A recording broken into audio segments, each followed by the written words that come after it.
영상으로 예배하는 모든 성도님들 축복합니다. 오늘 하나님께서 허락하신 말씀은 예레미야 31장 31절부터 40절까지 말씀입니다.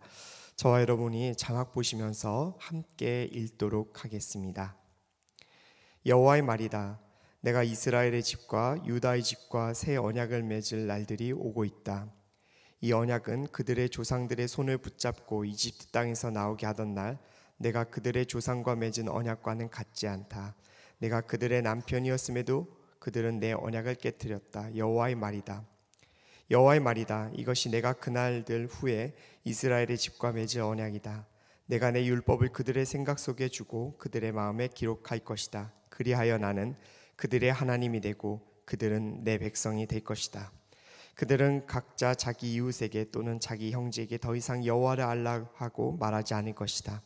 이는 가장 작은 사람들부터 가장 큰 사람들까지 그들 모두가 나를 알 것이기 때문이다. 내가 그들의 죄를 용서하고 그들의 죄를 더 이상 기억하지 않을 것이다. 여호와의 말이다. 여호와께서 이렇게 말씀하셨다. 해를 낮의 빛으로 달과 별의 밤의 빛으로 명하시고 바다를 흔들어 파도가 소리치게 하느니 그의 이름은 만군의 여호와다.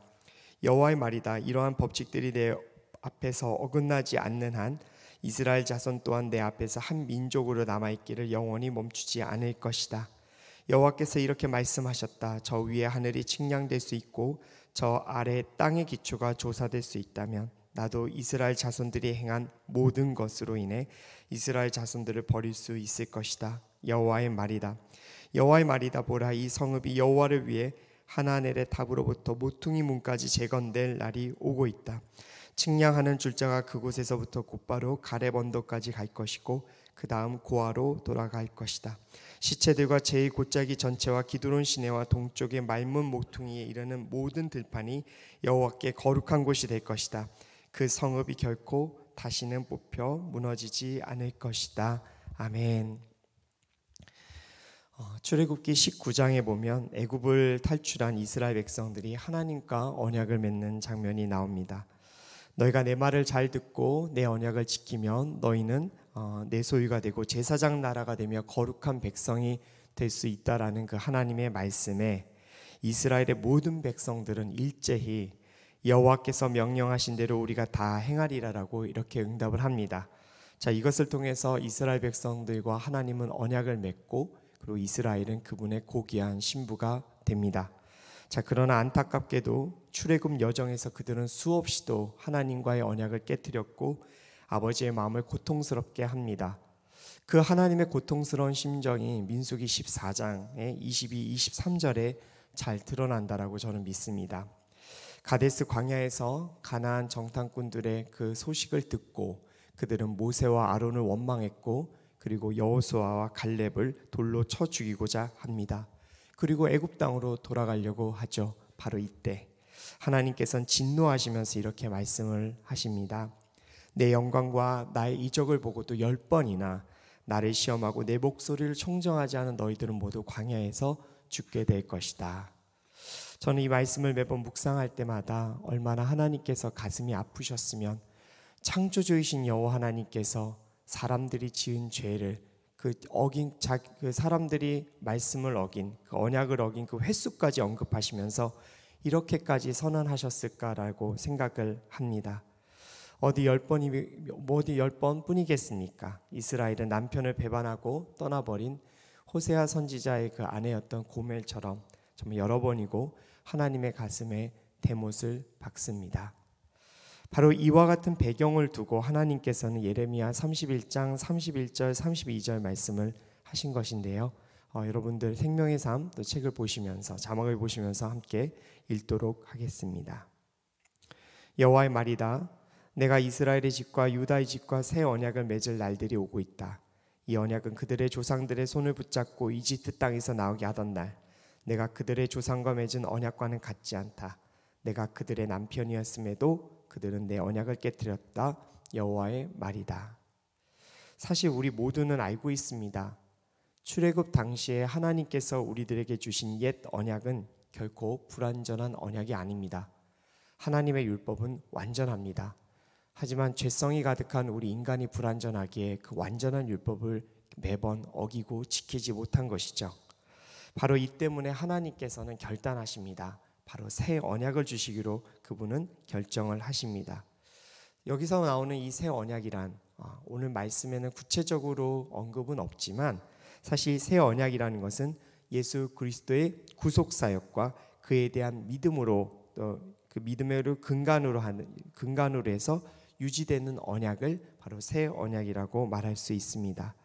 그래서 오늘날 우리는 행위에 상관없이 바로 예수 그리스도를 믿음으로 주라 고백하는 것만으로도 그분의 영원한 백성이 되는 그 놀라운 은혜를 누리게 되었습니다. 그렇기 때문에 오늘 우리 모든 성도들은 정말 오직 예수, 오직 예수, 오직 예수, 오직 예수님의 은혜로 말미암아 제가 구원을 받았습니다. 당신 이름 이외에는 구원의 이름이 없음을 고백합니다. 주님 저를 받아 주시옵소서라는 언제나 겸손하고 주 앞에 엎드린 자세로 나아가며 바로 주님을 향한 그 사랑을 고백해야 되게 될 줄 믿습니다. 왜냐하면 하나님께서는 바로 이를 위해 새 언약을 우리에게 주셨기 때문에 그렇습니다. 철저한 주님의 은혜에 감사하며 구원받은 백성으로서의 기쁨을 매일 찾는 여정이 저와 여러분 모두에게 있기를 원합니다. 자, 그런데 이렇게 독생자이신 예수님을 죽음에 내어주시기까지 해서 하나님께서 새 언약을 세워주셨는데 이 하나님의 사랑을 가만히 지켜보면 지혜의 근본이신 하나님께서 너무 어리석은 사랑을 하셨다라는 생각이 매번 듭니다. 사람들이 보기에는 너무나 미련하고 어리석어 보이는 사랑, 그런데 지혜의 근본이신 그 하나님께서는 그 어리석다라고 정말 말하는 속된 인간들의 그 혼란에도 불구하고 끝까지 정말 언제나 이 어리석은 사랑, 미련한 사랑을 하시려고 우리들에게 다가오고 계십니다. 33절과 34절 말씀을 함께 읽도록 하겠습니다. 여호와의 말이다. 이것이 내가 그날들 후에 이스라엘의 집과 맺을 언약이다. 내가 내 율법을 그들의 생각 속에 주고 그들의 마음에 기록할 것이다. 그리하여 나는 그들의 하나님이 되고 그들은 내 백성이 될 것이다. 그들은 각자 자기 이웃에게 또는 자기 형제에게 더 이상 여호와를 알라 하라고 말하지 않을 것이다. 이는 가장 작은 사람들부터 가장 큰 사람들까지 그들 모두가 나를 알 것이기 때문이다. 내가 그들의 죄를 용서하고 그들의 죄를 더 이상 기억하지 않을 것이다. 여호와의 말이다. 그렇게 배반당하시고 아프셨음에도 불구하고 하나님께서는 다시 한번 사람들을 그분의 새 신부로 맞이할 준비를 하십니다. 그분은 32절 말씀처럼 율법을 돌판에 새겨서 주시는 것이 아니라 바로 그 율법을 우리 모든 인류들에게 주시고 알려주시기 위해서 우리 영혼에 새겨 주시려고 결정을 하십니다. 미련한 사랑을 완성하시기 위해서 성령 하나님을 통해서 창조적인 방법으로 우리에게 다시 다가와 주시고 그분의 율법의 말씀을 우리 마음, 우리 영혼에 새겨 주시기까지 하신다라고 주님께서는 우리들에게 오늘 메시지로 알려주십니다. 하지만 성도 여러분, 우리는 분명히 알아야 합니다. 무엇을 알아야 하는가? 성령께서 주의 말씀을 우리 영혼에 새기려고 결정하신다 할지라도 그것을 거부하면 하나님은 그것을 하실 수가 없다라는 것입니다. 주님께서 우리 마음의 문 앞에서 아무리 그 문을 열어달라고 외쳐도 우리가 그 마음을 열지 않으면 하나님께서는 들어오실 수 없다라는 사실입니다.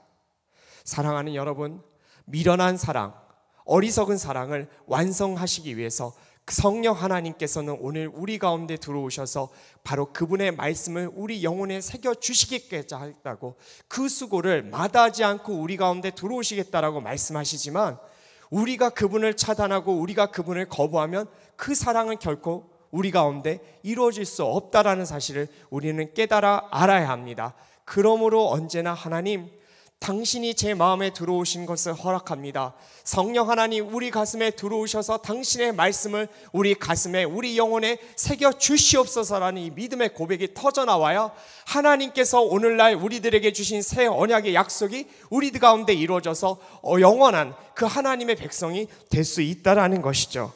저는 여러분이 오늘 이 새벽 기도에 참여하시면서, 영상 예배에 참여하시면서 주님 앞에 이런 고백을 하셨으면 좋겠습니다. 하나님, 우리 마음을 엽니다. 우리 영혼을 엽니다. 성령 하나님 들어오셔서 친히 당신의 펜으로 제 영혼 가운데 하나님의 말씀을 새겨 주시옵소서. 매번 음란한 생각, 더러운 생각, 폭력과 간음과 수많은 죄 가운데 우리가 있지만 하나님께서 그 영혼의 펜으로 그 율법의 말씀을 써주신다면 제가 주의 길을 잘 걸어갈 수 있을 것이다라는 믿음의 고백이 있을 때 하나님 너무나 기쁜 마음으로 오늘 이 아침에 우리 가운데 들어오셔서 그렇게 말씀을 적어주실 거라고 저는 믿습니다. 오늘 이와 같은 하나님의 은혜가 저와 여러분 모두에게 있기를 원합니다. 자, 그러면 이제 35절과 37절 말씀을 읽도록 하겠습니다. 여호와께서 이렇게 말씀하셨다. 해를 낮에 빛으로 주고 달과 별을 밤의 빛으로 명하시고 바다를 흔들어 파도가 소리치게 하느니 그의 이름은 만군의 여호와다. 36절도 읽겠습니다. 여호와의 말이다. 이러한 법칙들이 내 앞에서 어긋나지 않는 한 이스라엘 자손 또한 내 앞에서 한 민족으로 남아있기를 영원히 멈추지 않을 것이다. 여호와께서 이렇게 말씀하셨다. 저 위에 하늘이 측량될 수 있고 저 아래 땅의 기초가 조사될 수 있다면 나도 이스라엘 자손들이 행한 모든 것으로 인해 이스라엘 자손들을 버릴 수 있을 것이다. 여호와의 말이다. 사랑하는 성도 여러분, 세상이 창조된 이후 하나님께서 세워놓으셨던 자연의 법칙은 단 한 번도 어그러진 적도 없고 그리고 변한 적도 없습니다. 하늘의 수많은 별들이 한치의 오차도 없이 일정한 거리를 두고 회전하고 있고 낮과 밤 그리고 계절의 변화가 어김없이 우리들을 찾아옵니다. 그런데 만약 이 법칙이 단 한 개라도 어긋나면 온 우주에 멸망이 찾아올 것입니다. 그런데 하나님께서는 36절 말씀을 통해 결단코 변하지 않을 자연 질서를 두면서 이야기하시면서 이스라엘을 그렇게 사랑하시고 이스라엘을 그렇게 당신의 백성으로 삼아주시겠다고 말씀하십니다. 또 37절 말씀을 통해서 당신의 백성들을 버리지 않겠다고 고백하십니다. 여러분, 하나님만이 하실 수 있는 고백입니다. 온 우주의 자연 만물의 법칙을 거론하시면서 이 자연 만물의 법칙을 만든 내가 너희들에게 약속하노니 이 법칙이 변하지 않는 것처럼 나도 너희들을 변하지 않는 사랑으로 감싸 안을 것이라는 이 장엄한 사랑의 고백. 여러분, 이 사랑의 고백은 오늘 성경 말씀에서만 우리가 볼 수 있습니다. 누가 감히 이러한 사랑의 고백을 이 지상에 있는 사람들이 할 수 있겠습니까? 결탄코 없습니다. 오직 전능하신 하나님 한 분만이 온 우주 만물의 법칙을 이야기하시면서 내가 너희를 그렇게 사랑하시겠다라고 고백하시는 것입니다. 여러분, 성경 전체를 통해서 이렇게 멋진 사랑의 고백이 어디 있겠습니까? 저는 여러분 이 사랑의 고백을 받아들이기를 원합니다. 그리고 이 변함없는 사랑을 여러분들이 깨달아 알으시고 주의 백성으로 살아가셨으면 좋겠습니다. 여러분, 예레미야 선지자를 통해 하나님께서는 이 장엄한 사랑의 고백을 바로 이스라엘 백성들, 완악한 백성들, 정말로 당신의 마음을 정말로 후벼파는 수많은 우상숭배와 범죄를 저지르고 있는 백성들에게 알리길 원하셨습니다. 그리고 그들이 돌이키길 원하셨습니다.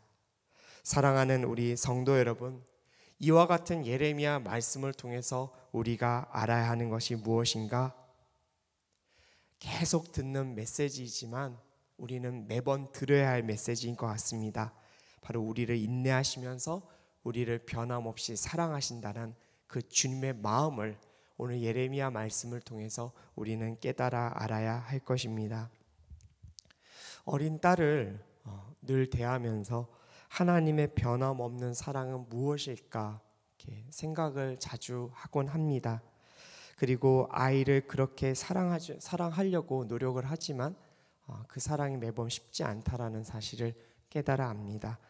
정성스럽게 차려준 밥상이 온통 난장판이 되고 열심히 닦아놓은 거실 바닥이 완전히 장난감으로 뒤덮이고 화장실에 목욕시켜 주러 데려갔는데 어느 순간 발가벗고 도망쳐서 엄마 품에 계속 안기는 딸아이를 보면서 참 어느 때는 하나님의 변함없는 사랑이라는 것이 정말 실천하는 것이 어렵겠구나라는 생각을 가끔 하고 이렇게 허탈한 웃음을 지을 때가 있습니다.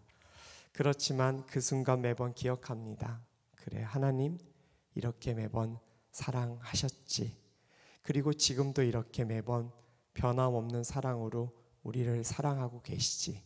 그러니 나의 딸에게 그 변함없는 사랑을 알려주고 이를 통해 전능하신 하나님께서 우리를 변함없이 사랑하고 계시다라는 것을 딸에게 가르쳐 줘야 되겠다라는 결심으로 한결같은 마음으로 아이를 대하고자 노력하고 있습니다. 사랑하는 성도 여러분, 부족한 아비도 자기의 자식에게 이렇게 대하려고 노력을 하는데 온 우주의 만물의 법칙을 만드신, 변함없는 법칙을 만드신 하나님께서 어찌 그 변함이 없는 사랑으로 여러분을 대하지 않겠습니까? 오늘 예레미야서 말씀을 통해 저는 그것을 여러분들이 깨달아 알았으면 좋겠습니다. 그리고 주님 앞에 우리 외쳤으면 좋겠습니다. 하나님, 변함없는 사랑을 알게 하여 주시옵소서. 그리고 하나님, 당신의 말씀을 성령의 역사로 말미암아 우리 영혼에 새겨 주시옵소서. 주의 길을 걷겠나이다. 여러분, 오늘 이 고백이 있다면 우리 하나님께서 너무나 기뻐하실 것 같습니다. 그리고 오늘 이 고백으로 힘들고 어려운 코로나의 상황강을 뚫고 나갈 때 주님께서 여러분들에게 능력을 더해 주시고 사랑의 능력으로 여러분 모두가 일어설 수 있도록 주님의 강한 오른손으로 여러분들을 붙들어 주실 것입니다. 그와 같은 축복이 오늘 영상으로 예배하시는 여러분들과 저와 여기 있는 모든 이들에게 함께하기를 간절히 기도하겠습니다. 여러분, 이 시간 메시지를 갖고 함께 주님 앞에 나아가도록 하겠습니다.